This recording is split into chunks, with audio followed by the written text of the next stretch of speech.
Indian economy 1950 to 1990 എന്ന ചാപ്റ്ററിൻ്റെ introductory പാർട്ടാണ് കഴിഞ്ഞ ക്ലാസ്സിൽ നമ്മൾ പറഞ്ഞു വെച്ചത്. ഓക്കെ, അപ്പോൾ ഇന്ന് അതിൻ്റെ ബാക്കി ഭാഗങ്ങളായിട്ടുള്ള പ്ലാനിംഗ് കമ്മീഷനെ കുറിച്ചും അതേപോലെ 5-year പ്ലാൻസിൻ്റെ എയിംസിനെ കുറിച്ചുമാണ് ഇന്നത്തെ ക്ലാസ്സിൽ ഞാൻ പറയാൻ പോകുന്നത്. എല്ലാവർക്കും മെൻറ്റർ കണക്റ്റിൻ്റെ പുതിയ ക്ലാസ്സിലേക്ക് സ്വാഗതം. കഴിഞ്ഞ ക്ലാസ്സിൽ നമ്മൾ ഇക്കണോമിക് സിസ്റ്റത്തിനെ കുറിച്ച് പറഞ്ഞു. അതേപോലെ ലോകത്ത് there are 3 types of economic system എന്ന് പറഞ്ഞു. Capitalism, socialism and mixed economy. First one is capitalism. നമ്മൾ പറഞ്ഞു പ്രൈവറ്റ് പ്രോപ്പർട്ടി ഉണ്ട്, പ്രോഫിറ്റ് മോട്ടിവേറ്റഡ് ആണ് എന്നുള്ള price mechanism, and it is controlled by the forces of demand and supply. What to produce, how to produce, whom to produce, etc. are decided by the market mechanism. ക്യാപിറ്റലിസത്തിൻ്റെ മറ്റൊരു പേരാണ് market economy എന്നും നമുക്ക് പറയാം. Okay, അതേപോലെ capitalist രാജ്യങ്ങളെക്കുറിച്ച് നിങ്ങൾ ആലോചിച്ചിട്ടുണ്ടോ? ഒരു example എന്ന് എനിക്ക് പറഞ്ഞു തരൂ. Correct, America is an example for capitalist economy. Clear? ഇനി അതേപോലെ സോഷ്യലിസം, നമ്മൾ സോഷ്യലിസത്തിൻ്റെ ഫീച്ചേഴ്സ് പറഞ്ഞു ഇല്ലേ? പബ്ലിക് സെക്ടർ ആണ് മെയിൻ റോള് വഹിക്കുന്നത്. Government decides what to produce, whom to produce, how to produce, or resource allocation is decided by the government.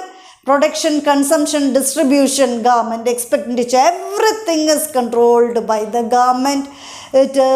Government plays a major role in socialism, and it is a welfare economy.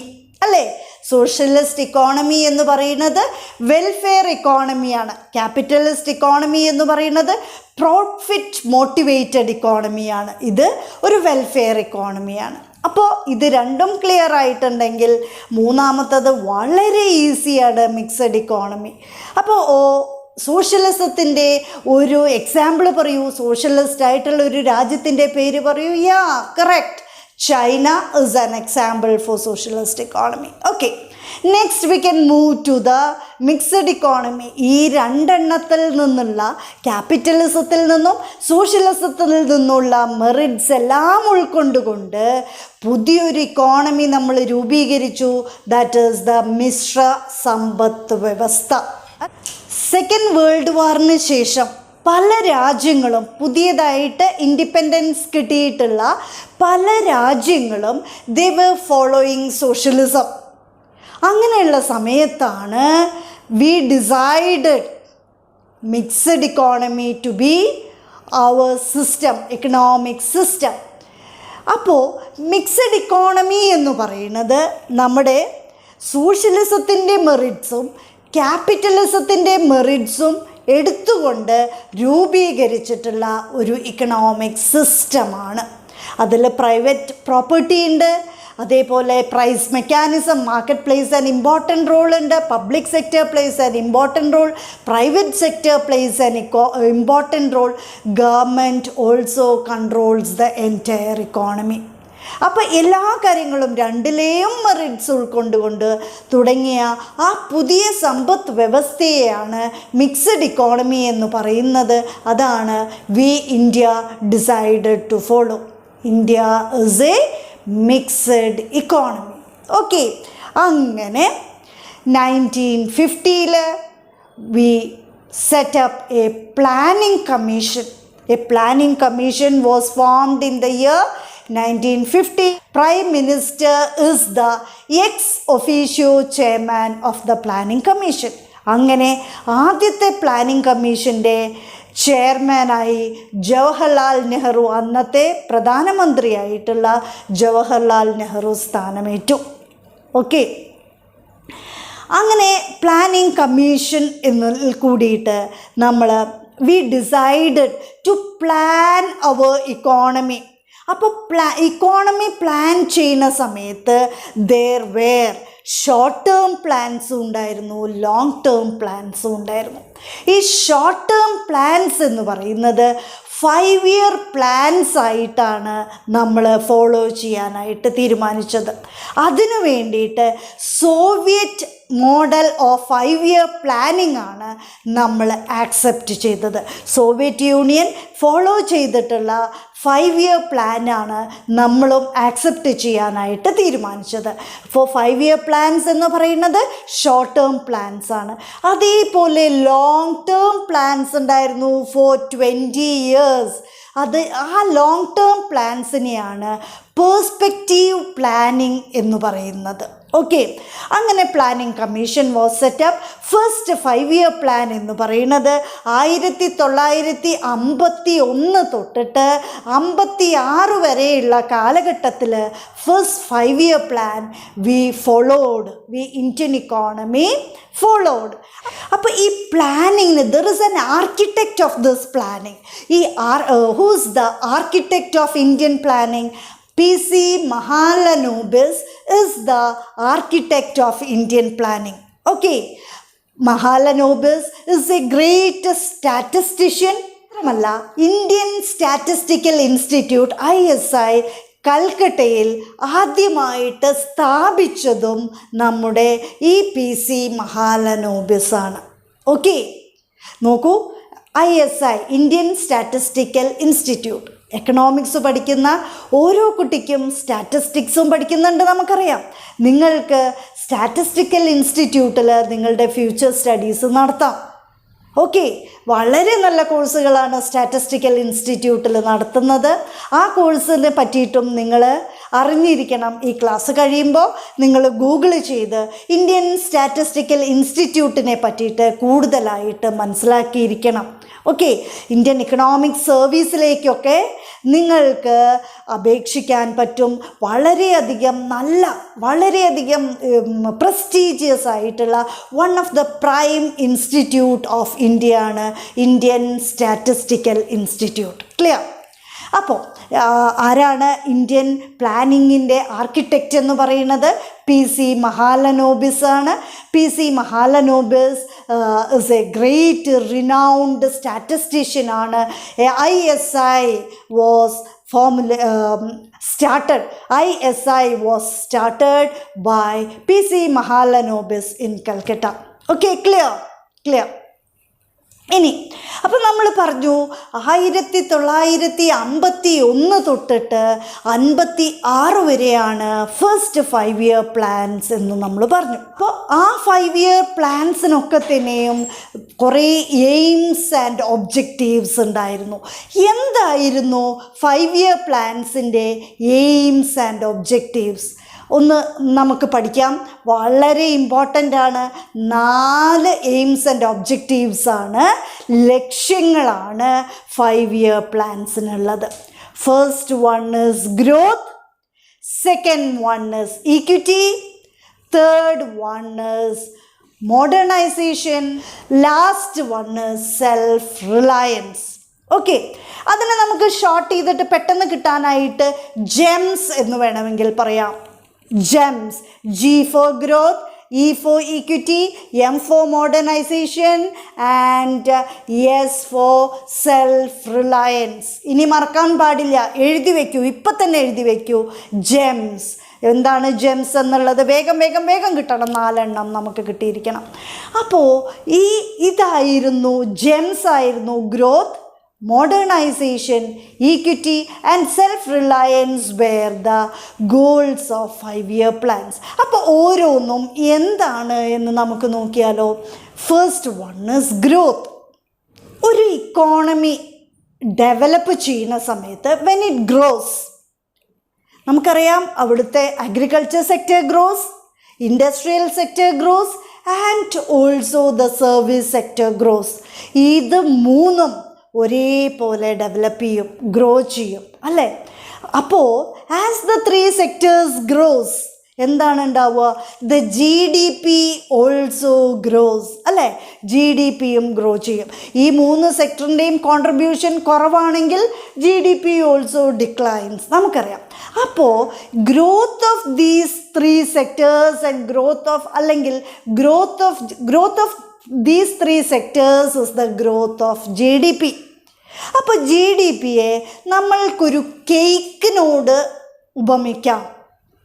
Okay, ഒരു cake എങ്ങനെയാണ്? If the size of the cake is large, നമുക്കറിയാം അത് മുറിക്കുമ്പോൾ നമുക്ക് കിട്ടുന്ന portion also will be large, അല്ലേ? വലിയ കേക്കാണെങ്കിൽ വലിയ കഷ്ണം നമ്മൾക്ക് കിട്ടും. If the cake is small will get only A small piece. Okay, so GDP can be compared to a big cake.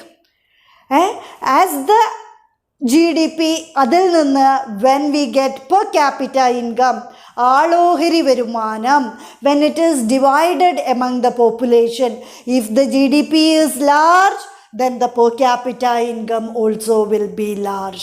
GDP divided by population, we get per capita income. അപ്പോൾ ഈ cake വലിയതാവും തോറും, GDP എന്നുള്ള കേക്കിൻ്റെ size കൂടും തോറും, the per capita income also increases. Clear?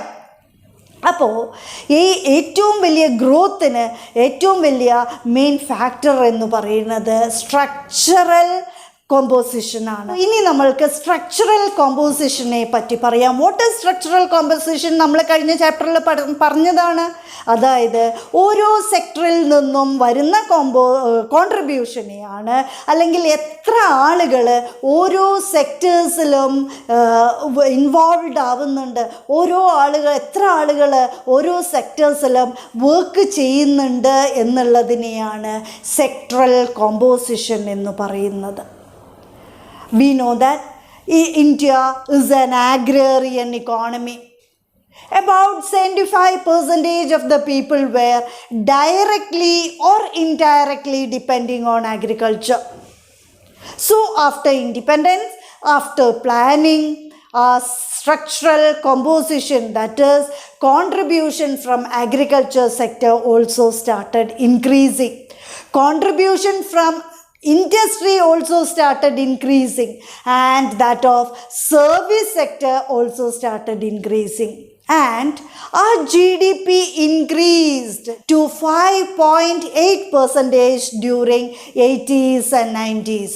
ആദ്യത്തെ കാലഘട്ടത്തിൽ, അതായത് പ്ലാനിങ്ങിൻ്റെ ആദ്യത്തെ 3 ഡെക്കേഡ്സിലും it was only 3.5% per annum. അപ്പോൾ ക്ലിയർ ആയല്ലോ?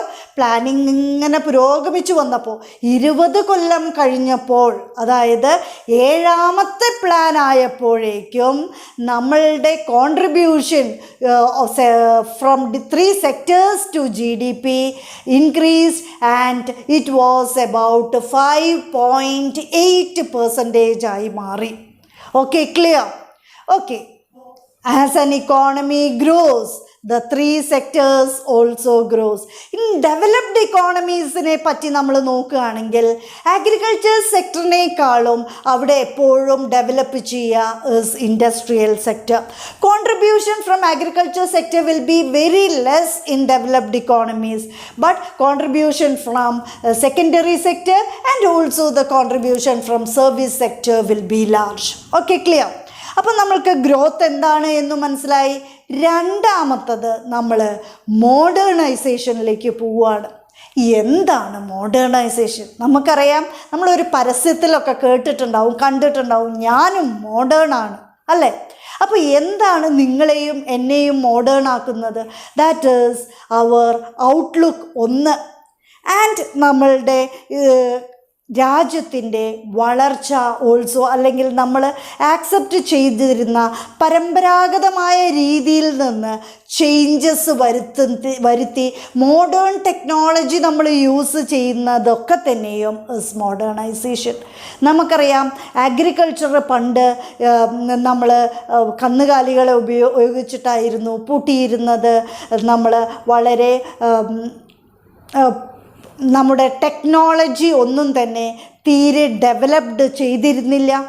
ഇന്ന് നമുക്കറിയാം mechanisation in the field of agriculture. We use modern technology, we use high yielding seeds and fertilizers in the field of agriculture. So that is a modernization. Power looms are used instead of handlooms. It is a modernization. അല്ലേ? അങ്ങനെ ഓരോ ഫീൽഡിലും നോക്കൂ, നമ്മൾ use ചെയ്യുന്ന mobiles, laptops, everything is the result of modernisation. അല്ലേ? പിന്നെ ഔട്ട്ലുക്കിൻ്റെ change എന്ന് പറയുമ്പോൾ, പണ്ട് സ്ത്രീകൾക്ക് വിദ്യാഭ്യാസം അനുവദിച്ചിരുന്നില്ല. സ്ത്രീകൾ വീട്ടിലിരിക്കാനായിരുന്നു കൽപ്പിക്കപ്പെട്ടിരുന്നത്. ഇന്ന് ഞാൻ എൻ്റെ ഒരു ഫ്രണ്ടിനെ കണ്ടു. അപ്പോൾ she is working in a corporate sector. Multinational കമ്പനിയിലാണ് ആൾ വർക്ക് ചെയ്യണത്. ആ സമയത്ത് ആൾ എന്നോട് ഷെയർ ചെയ്തൊരു കാര്യം, ആൾ വീട്ടിൽ വരുമ്പോൾ ലേറ്റാവും. സോ കുട്ടികളെ നോക്കുന്നത് is looking after by a husband. ആൾ തൽക്കാലം കുറച്ചു കാലത്തേക്ക് ലീവ് എടുത്തിട്ട് he is looking after the kids. So നോക്കൂ, ഇറ്റ് ഈസ് മോഡേണൈസേഷൻ. പണ്ട് പുരുഷന്മാർ ജോലിക്ക് പോയി സ്ത്രീകൾ വീട്ടിലിരിക്കുന്ന അവസ്ഥയായിരുന്നു. The status of women is considered to be inferior. Now we know that the status of women is superior. മാത്രമല്ല, there is equality, that is both men and women is considered to be the same. നോക്കൂ, നമ്മളുടെ ക്ലാസ്സിൽ 60 കുട്ടികളിരിക്കുന്ന നമ്മുടെ ക്ലാസ്സിൽ നോക്കിയിട്ടുണ്ടെങ്കിൽ നമുക്കറിയാം there is an equal proportion of boys and equal proportion of girls. Most of the girls are studying. അവർ പഠിച്ചു ഉയരങ്ങളിലേക്ക് എത്തുന്നുണ്ട്. പലപ്പോഴും ബോയ്സിനേക്കാൾ കൂടുതൽ ഉയരങ്ങളിലേക്ക് എത്തുന്നത് is girls. So be careful, study well. വീട്ടിലിരുന്ന് കോവിഡ് സമയത്ത് മാക്സിമം യൂട്ടിലൈസ് ചെയ്യുക. എന്താണ് നിങ്ങളുടെ എയിം, നിങ്ങളുടെ ലക്ഷ്യം എന്താണ് എന്ന് മനസ്സിലാക്കുക. Be modern in thoughts. അല്ലാണ്ട് വീട്ടിലിരുന്ന് അയ്യോ കോവിഡാണേ, അയ്യോ എനിക്ക് ക്ഷീണാണേ, അയ്യോ എനിക്ക് പഠിക്കാൻ പറ്റുന്നില്ലേ, അയ്യോ എനിക്കൊന്നും ചെയ്യാൻ പറ്റുന്നില്ലേ എന്നുള്ള തോട്ട്സ് അല്ല. ഞാൻ ഭാവിയിൽ ആരായിത്തീരും എന്നുള്ള തോട്ട്സ് എപ്പോഴും നിങ്ങളിൽ വേണം. നിങ്ങൾ മൊബൈലൊക്കെ കയ്യിലിരിക്കുന്ന സമയത്ത് പല കോഴ്സുകളെ പറ്റിയിട്ട് പഠിക്കൂ, മനസ്സിലാക്കൂ എന്തായിത്തീരണമെന്ന്. Be modern in thoughts and your ways. Okay, clear? ഇനി അടുത്തത് സെൽഫ് റിലയൻസ് ആണ്. What is self reliance? സ്വന്തം കാലിൽ നിൽക്കാനുള്ള കഴിവിനെയാണ് സെൽഫ് റിലയൻസ് എന്ന് പറയുന്നത്. ഇന്ത്യ സ്വാതന്ത്ര്യം കിട്ടിയതിന് ശേഷം ഏറ്റവും കൂടുതൽ ശ്രമിച്ചതും സ്വന്തം കാലിൽ നിൽക്കാനാണ്. In the initial years of planning, അതായത് ആദ്യത്തെ 7 പ്ലാനിങ് കഴിഞ്ഞപ്പോഴേക്കും India was self reliant. India ആദ്യത്തെ പ്ലാനിങ്ങിൻ്റെ സ്റ്റാർട്ടിങ്ങിൽ തന്നെ ഷീ സ്റ്റോപ്ഡ് ഇമ്പോർട്ട്സ്. മാത്രമല്ല എല്ലാതും ഇമ്പോർട്ട് സബ്സ്റ്റിറ്റ്യൂഷൻ പോളിസി ആയിരുന്നു ആൾ ഫോളോ ചെയ്തിരുന്നത്.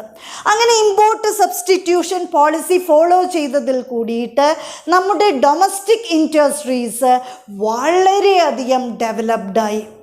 മനസ്സിലായി? ഇന്ന് ഇന്ത്യയുടെ കാര്യം നോക്കുകയാണെങ്കിൽ India is the second largest nation of well-trained and skilled personalities with technological awareness. Okay, ഇന്ത്യയുടെ അത്രയും human growth, human development, human capital അസറ്റായിട്ടുള്ള ഒരു രാജ്യം ഇന്ന് ലോകത്ത് എവിടെയും തന്നെ. സയൻസ് പോളിസിയിൽ കൂടിയിട്ട് India became self reliant in food production. നമ്മൾക്ക് no longer we have to import from other countries. ഇനിയോ മാത്രമല്ല, നമ്മളുടെ മാനേജീരിയൽ സ്കിൽസ് എന്ന് പറയുന്നത് it also developed to a great extent.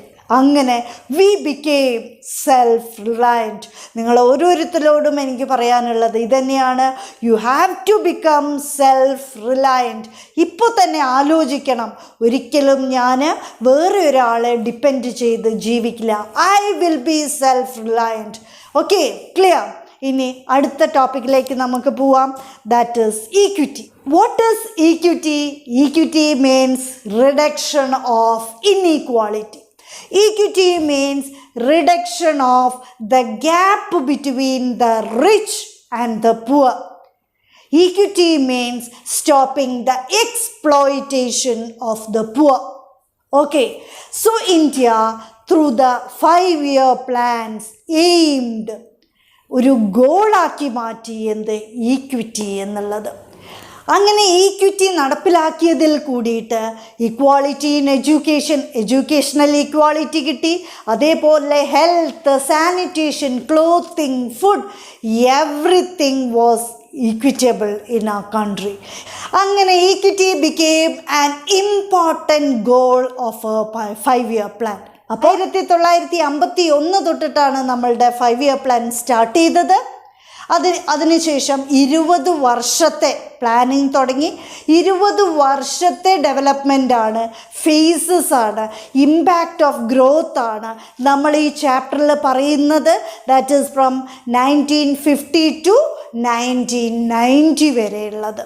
Okay, ജെംസ്, growth, equity, modernization and self-reliance are the important goals of 5-year plans. മറക്കരുത്, പഠിക്കണം, എക്സാമിന് വരുന്ന ക്വസ്റ്റ്യൻസ് ആണ്. Okay, bye, see you in next class.